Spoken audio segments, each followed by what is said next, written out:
Assalamualaikum warahmatullahi wabarakatuh. Salam sejahtera untuk kita semua. Om Swastiastu, Namo Buddhaya, salam kebajikan, rahayu. Jumpa kembali dengan saya Pipit Aidul Fitriana di program Ngebet, ngobrol bareng Ketebet. Teman-teman, saat ini kita kedatangan seorang teman ngobrol. Kita terbangkan jauh-jauh dari Yogyakarta begitu. Dulu pertemuan pertama kami ketika dia masih seorang siswa SMA di Madrasah Mu'alimat Muhammadiyah Yogyakarta. Sekarang wanita yang bernama Ulima Nabila Adinta ini adalah mahasiswa Strata 1 di Universitas Gadjah Mada Yogyakarta. Sedang ngambil studi antropologi ya. Wah, menarik nih studinya. Dari pesantren biasanya ke UIN, tapi yang ini dari pesantren biasanya jadi ke UGM. Begitu Bila ya? Iya, alhamdulillah. Biasa disapa Nabila. Baik, Nabila boleh tahu nggak kenapa jauh-jauh dari Jogja sekarang ada di Jakarta? Lagi ngapain sih di Jakarta ini? Terus berani-beraninya mampir ke kantor Ma'arif gitu? Berani-beraninya saya di Jakarta udah sebulanan lebih lah ya, sebulan lebih sedikit.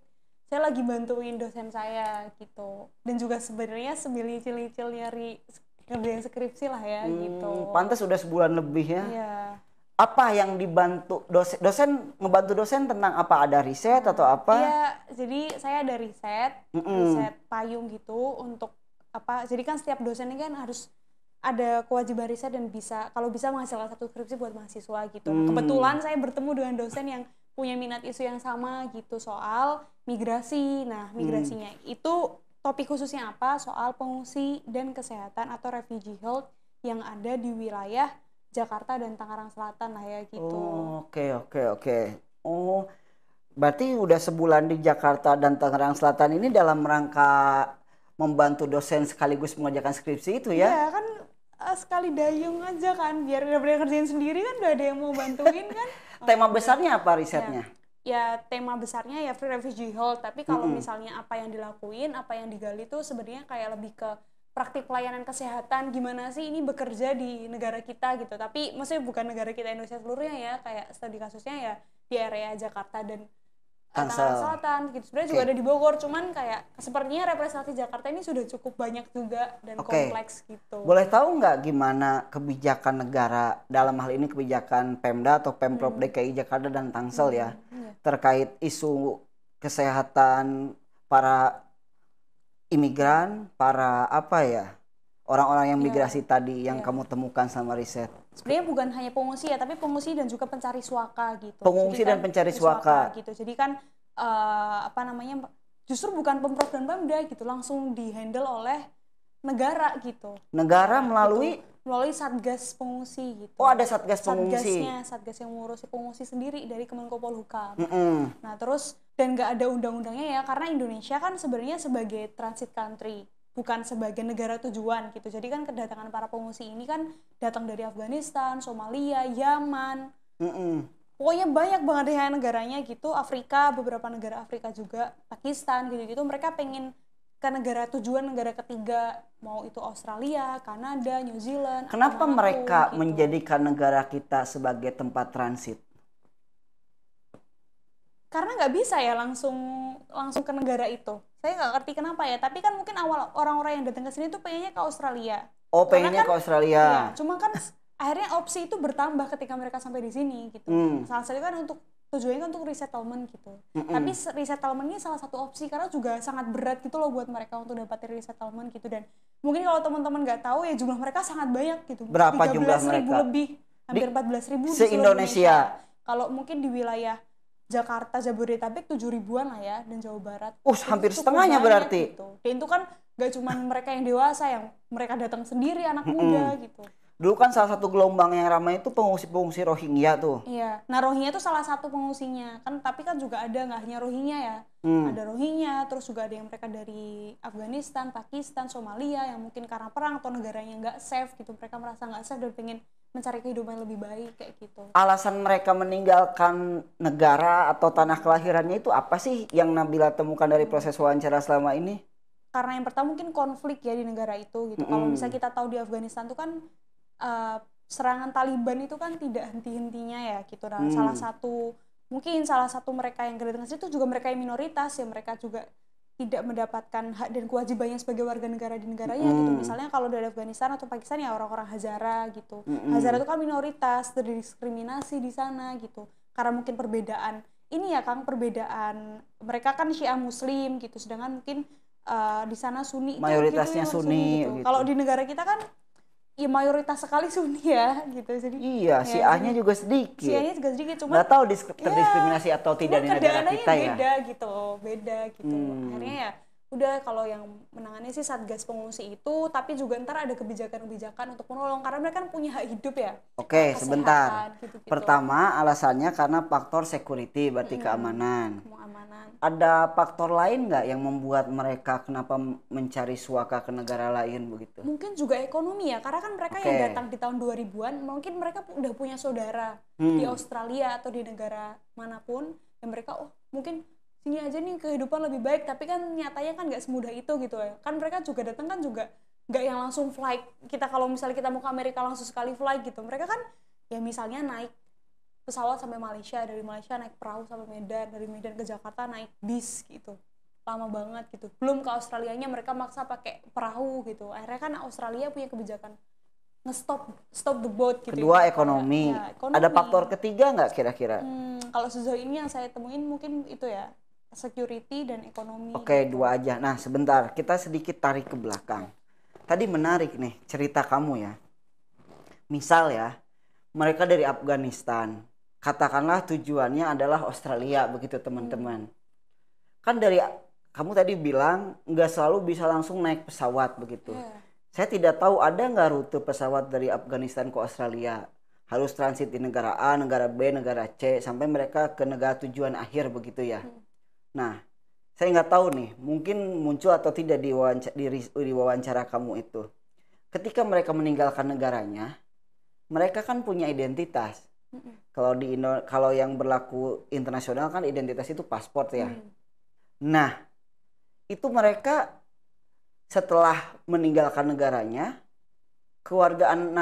nasib kewargaan negaranya gimana? Mereka stateless atau misalkan tetap sebagai warga negara Afghanistan sampai mereka ketemu negara baru atau bagaimana, Bill? Mereka akhirnya stateless gitu. Kan mungkin di sana kan juga banyak apa ya istilahnya ya, smuggler yang kayak membantu mereka keluar dari negara itu tanpa lewat jalur resmi ya. Makanya kan mungkin mereka nggak punya paspor gitu. Akhirnya mereka kan misal tujuannya ke Australia, tapi kan nggak bisa langsung gitu. Misalnya kayak terbang dulu ke Singapura, naik perahu ke Indonesia. Di Indonesia kan nggak bisa gerak lagi karena Indonesia juga punya kebijakan dong, punya petugas-petugasnya dong. Ya akhirnya mereka harus berhenti di sini kayak gitu. Dan berhenti di sini kan Indonesia kan udah, karena Indonesia ini bukan sebagai negara yang menandatangani konvensi 1945, jadi ya negara kita akan selalu jadi transit country gitu. Akan selalu menjadi transit country. Sampai saat ini statusnya, dan ketika saya juga ngobrol sama orang kementerian atau siapapun ya sampai saat ini Indonesia state-nya atau apa ya istilahnya ya? Standing position-nya ya sebagai transit country gitu. Oh, jadi betah gitu. Ya cuma ditumpangi untuk tidur gitu. Tapi kan kalau dulu lebih bahaya tuh. Dulu kan benar-benar mereka maksa pakai perahu. Akhirnya kan karena kejadian pertama yang mungkin membahayakan banyak orang yang akhirnya meninggal di lautan gitu. Akhirnya kan ya udah deh UNHCR buka kantor di Indonesia gitu untuk membantu mereka gitu. Oh, UNHCR. Bisa jelaskan ke teman-teman apa sih UNHCR itu? Ya salah satu lembaganya PBB ya, United Nations PBB itu untuk yang ngurusin refugee terus apa-apa gitu, dan juga ada International of Migration juga ya. Jadi UNHCR itu teman-teman lembaga PBB kata Bila. Mungkin teman-teman lebih familiar dengan UNICEF ya, karena itu yang ngurusi anak-anak. Gitu. Nah, kalau yang ngurusi para apa tadi itu? Pengungsi. Mungkin kita dengar, cuman mungkin kita dengarnya kalau ada konflik di negara mana. Iya, tapi nggak ngeh itu fungsinya untuk apa gitu, Bill ya. Oke, jadi mereka stateless ya. Ini berarti agak-agak mirip teman-teman dengan apa? Dengan warga negara Indonesia gitu, kejadian beberapa waktu lalu yang karena terbuai mimpi berangkat ke Irak begitu ya. Oh iya. Berangkat ke Suriah. akhirnya stateless karena membakar paspor, karena masuk negara tanpa izin. Ini penting Bill ya, sepertinya kita tahu kebijakan-kebijakan negara lain begitu ya, biar terhindar dari stateless begitu. Nah, ketika Nabila proses wawancara tadi menanya isu kesehatan, isu apapun, itu wawancara langsung dengan bukan imigran, apa namanya itu, pengungsi itu, atau ada orang Indonesia atau orang mana yang membantu proses wawancara begitu? Kalau sejauh ini mungkin selain isu kesehatan itu sendiri ya yang kita dengar dari pemerintah atau dari UNHCR atau dari petugas kesehatan gitu, saya juga ketemu sama pengungsinya. Nah, pengungsinya ini mereka yang jadi interpreter atau penerjemah gitu, yang mereka membantu para pengungsi lain yang mungkin nggak bisa bahasa Indonesia dan bahasa Inggris ketika mereka mau mengakses kesehatan di fasilitas kesehatan, baik itu rumah sakit maupun puskesmas gitu sih. Dan mereka yang saya, ada yang bapak-bapak, ada yang juga anak muda gitu, ada yang seusia saya juga gitu jadi interpreter. Biasanya proses wawancara dilakukan dalam bahasa apa aja, Bill? Bahasa Inggris sih saya, karena mungkin mereka bisa bahasa Indonesia, cuman mungkin lebih los pakai bahasa Inggris ya. Gitu. Akhirnya ya, sejauh ini sih saya pakai bahasa Inggris, cuman ada salah seorang pengungsi dari Somalia yang dia refugee representatif Somalia, saya pakai bahasa Indonesia. Cuman dia udah bapak-bapak, dia cukup lama lah berpengalaman menjadi interpreternya gitu. Sebentar, mereka kalau belajar bahasa Inggris mungkin bisa belajar di sekolahan sebelumnya ya. Tapi yang orang Somalia bisa bahasa Indonesia itu belajar dari mana? Nah, waktu saya tanya sih, kan mereka punya kenalan orang Somalia yang lain, atau orang Sudan yang lain gitu ya, misalnya gitu-gitu. Karena udah mereka, kalau yang narasumber saya ini dia belajar sendiri mandiri di Bandung pokoknya. Tapi akhirnya nggak bisa bertahan lama karena akhirnya ketahuan gitu ya mungkin ya, karena akses untuk mereka belajar bahasa pun sebenarnya juga masih sangat sedikit gitu. Kalau misalnya di Bogor mungkin ada Roshan Learning gitu-gitu kan, tapi kan nggak semuanya gitu. Nah, kalau beberapa pengungsi yang saya kenal dari narasumber ya, mereka benar-benar cari bukan kursus langsung ya, tapi ya interaksi mereka dengan lokal atau mungkin dengan NGO yang bikin kegiatan, akhirnya di situ mereka belajar dan gitu-gitu sih. Memang ini teman-teman salah satu cara orang bertahan hidup itu dia harus bisa beradaptasi ya. Makanya orang Somalia tadi bisa belajar bahasa Indonesia apapun caranya. Barusan disinggung sedikit, kita mundur ke belakang. Ada NGO yang mendampingi. Kalau UNHCR itu kan badan resmi PBB. Iya, badan resmi PBB. Kalau NGO yang mendampingi yang kamu temukan selama proses wawancara dan panggilan data apa aja, Bill? Oh, jadi kan UNHCR kan sebagai maksudnya mungkin pusat datanya ya, atau mereka yang benar-benar membantu proses advokasi di tataran level atas lah ya gitu. Nah, UNHCR dan IOM itu punya partner organization-nya yang mereka langsung membantu ke pengungsi gitu. Jadi mungkin lebih ke jembatannya gitu kali ya. Itu misalnya ada CWS atau Church World Service yang kalau misalnya mereka mau ke rumah sakit itu lewatnya, untuk akses kesehatan tuh lewatnya Tapi CWS. CWS itu orang Indonesia atau orang luar negeri? Orang Indonesia sih kalau. Oke, lanjut. Ada kantornya juga kan di di Kemang atau di mana gitu. Terus ada CRS juga, Catholic Relief Service Service. apa ya, pokoknya ada lah ya beberapa itulah gitu, pokoknya lah. Terus juga kan sebenarnya yang empowering kan juga banyak yang kayak mereka biar bisa tetap berkesenian atau punya keterampilan itu kan banyak, misalnya Jakarta Bersatu Project atau UREF atau Suaka gitu, yang biar mereka punya livelihood. Nah, gitu lah ya. Selama mereka nyangkut, bahasa saya mungkin ya, karena kan Indonesia bukan negara tujuan mereka. Selama mereka nyangkut di Indonesia, itu mereka tinggal di mana? Tinggal di mana? Ada yang independen, Kang. Independen itu apa? Independen tuh mereka nggak mendaftarkan diri ke IOM, tapi pasti terdata UNHCR. Kalau IOM itu kan mereka menyediakan shelter. Independen itu tidak terdata ke IOM, tapi diketahui UNHCR. Diketahui pemerintah kita nggak? Iya, pasti diketahui. Karena kan mereka datang kan masih terdata. Cuma kan nggak semuanya terdaftar untuk dinaungi oleh IOM. Gitu. Oke. Nah, kalau misalnya mereka mendaftarkan diri ke IOM, mereka akan di-provide shelter. Beneficiary kalau mereka daftar tempat ke tinggal, IOM, gitu-gitu. tempat tinggal. Atau apalah, bisa IOM kan bikin nyewa rumah susun atau apa kayak gitu. Nah, kalau di Jakarta sendiri ada di Manggarai sama Tebet. Deket sini dong. Deket sini. Di Tebet tuh juga ada shelter terbaru. Di mana Tebetnya? Saya juga belum mampir sih sebenarnya. Belum mampir. Cuman saya dari informan saya kan cerita gitu. Coba nanti mampir ya, deket soalnya Tebet dari sini. Di Tebet aja gitu.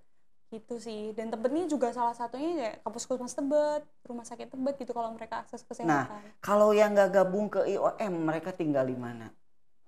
Ada yang di Cisarua Bogor, ada juga yang mereka mungkin nyewa sendiri. Nah mereka ini uangnya mungkin, dari mana? Nah mereka kalau dari salah satu informan saya nih, kan saya tanya karena dia juga nyewa apartemen kecil gitu kan. Nyewa apartemen. Iya, karena dia punya sanak saudara yang dulunya mungkin udah pergi lebih dulu ke Australia. Lebih berpengalaman ya. Terus akhirnya mereka ya dibantu dikirimin uang dari mungkin kayak pengungsi yang dulunya udah dapat resettlement di negara Australia atau di Amerika gitu. Jadi kayak mereka kan juga punya kerabat ya, maksudnya orang-orang Afghanistan, Pakistan atau manapun gitu. Nah, mereka saling support gitu sih.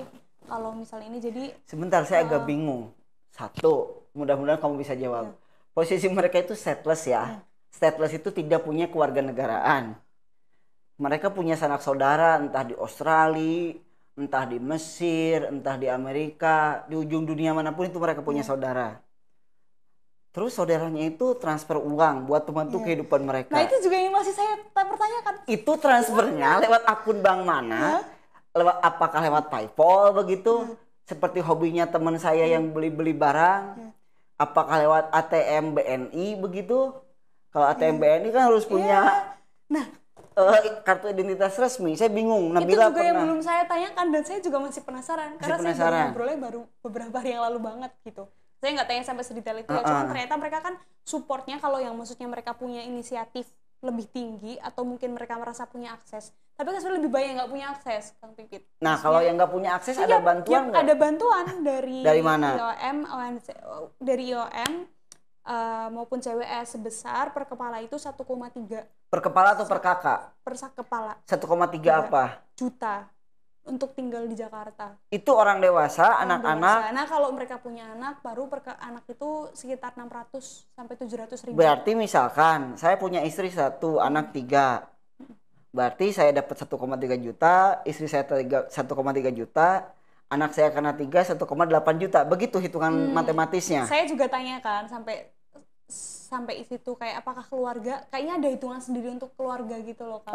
Gitu. Jadi tapi kalau misalnya dia nggak berkeluarga itu besarannya 1,3 per kepala. Gitu karena sih. Sangat berat 1,3 hidup di Jakarta ya. Untuk sebulan. Cuman untuk kan kesehatan mereka di cover sama CWS. Iya kan kesehatan aja yang di cover. Iya betul. Masalahnya kan mereka butuh makan, minum. Ketika mereka di asrama itu dapat makan gratis nggak? Sejauh yang kemarin saya tanya sih nggak dapat ya. Nggak dapat. Saya juga luar biasa sih. Maksudnya ternyata itu ada di sekitar kita gitu. Ternyata ada orang yang lebih hebat dari orang Indonesia saya kira. Orang Indonesia kan dengan segala tekanannya dia bisa bertahan hidup. Ternyata ada yang lebih hebat saya kira. Saya kira dulu paling hebat orang Indonesia. Ternyata ada yang lebih hebat. Bill, taruh saya orang Afghanistan. Kemudian saya mengungsi. Nyangkut di Indonesia, padahal negara tujuan saya itu Australia misalkan. Nah, apakah pemerintah Australia itu dengan rela menerima dengan tangan terbuka, misalkan menerima saya sebagai warga negara baru mereka? Atau misalkan ya tujuannya entah Australia, entah Amerika, itu gimana? Susah nggak proses mendapatkan? Susah sekali tentu. Susah sekali. Dari 27 juta pengungsi, mungkin 1% yang benar-benar bisa mengakses resettlement gitu. Resettlement misalnya ke Australia atau kemana. Sorry, total populasi dunia? 27 juta pengungsi di dunia.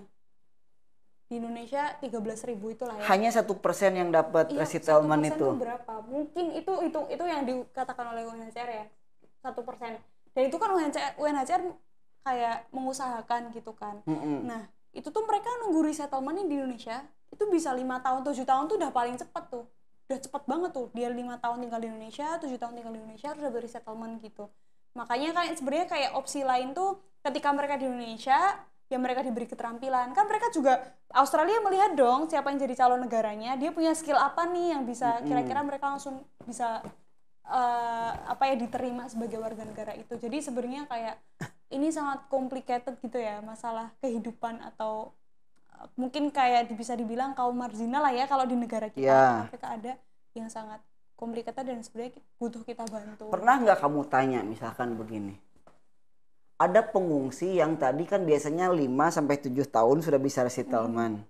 pernah nggak kejadian ada pengungsi yang sudah 7 tahun dan belum mendapat resettlement? 9 tahun banyak.